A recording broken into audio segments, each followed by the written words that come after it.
अस्सलाम वालेकुम दोस्तों, मैं हूं मोहम्मद अमजद और आप देख रहे हैं मेरा यूट्यूब चैनल।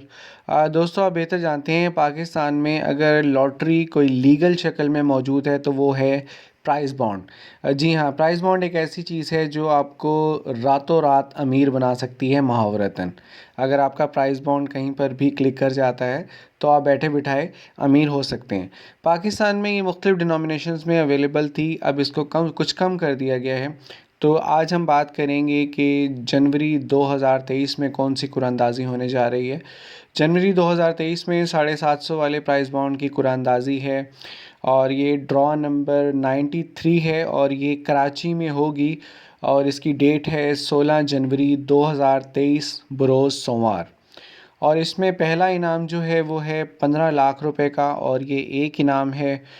दूसरा इनाम जो है वो 5 लाख रुपए का है और ये टोटल 3 इनामात हैं।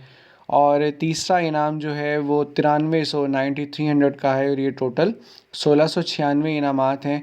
याद रहे कि जब भी आप इसका प्राइज़ लेने जाएंगे तो फाइलर पे 15% और नॉन फाइलर पे 30% टैक्स भी आपको पे करना होगा। उम्मीद है वीडियो पसंद आई होगी। वीडियो को लाइक कीजिए, शेयर कीजिए और अगर अभी तक आपने मेरे चैनल को सब्सक्राइब नहीं किया है तो काइंडली जल्दी से सब्सक्राइब कर लें। अपना बहुत सारा ख्याल रखिएगा। अल्लाह हाफ़िज़।